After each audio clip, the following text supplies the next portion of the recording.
My wife has always been a cook, but for Memorial Day, I decided to cook a steak for the very first time.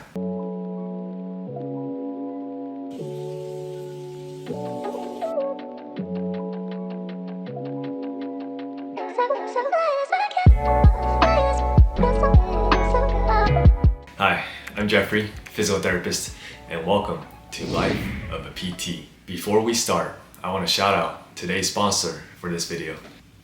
I'm kidding. This is my own shirt that I designed about a year ago. If you guys didn't know, I do sell these shirts on the Spring website, which is a print-on-demand company. Link in the description.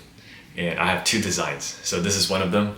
In the front is Move and Improve, with the Move kind of colored in, so it kind of stands out. And on the back, it's just my flwrz logo. And I'll show you guys the other design. This one I've had for a while, so the flwrz logo on the chest pocket area, and in the back, same thing, it just has flwrz here. And I'll be honest, I don't make much profit on these shirts, maybe like $1 or $2 each. I don't even get these shirts for free.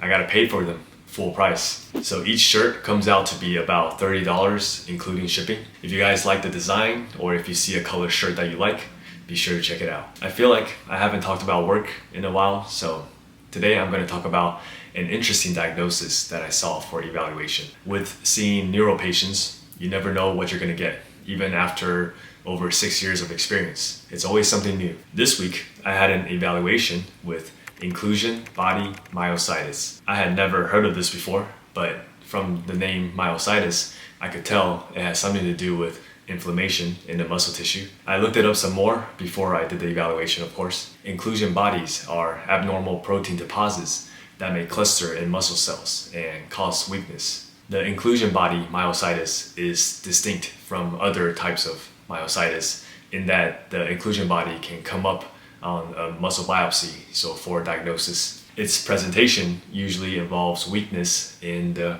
forearm muscles, the quads, and also the anterior tibialis, the front of the leg muscles that help pick your foot up, which was exactly how my patient presented. The cause is idiopathic, which means it's of unknown cause. This is more common in people over the age of 50 and more common in males. Progression of the disease happens at different rates, as with most neurodegenerative diseases. My patient, who I evaluated, was very high level, recently diagnosed.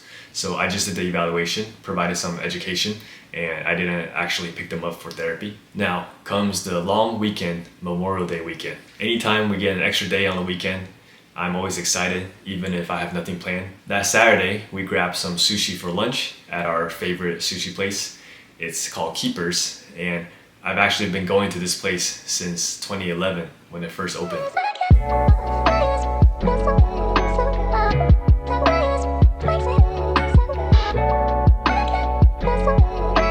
For lunch, we usually get the bento box, which is delicious, but today we were feeling some rolls, so we just got a bunch of sushi rolls. After lunch, we grabbed a drink from Happy Lemon, a boba place, and my wife loves their apple lemon tea, and unfortunately, I think this was our last time getting it for a while because they are discontinuing it, which is crazy because it was just on the menu maybe less than a year ago.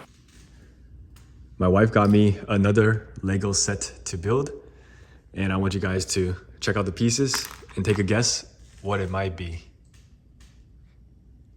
And I'll show you guys the final product in a little bit. This is the finished product. It's an orchid, and it looks pretty cool. It's a pretty good size.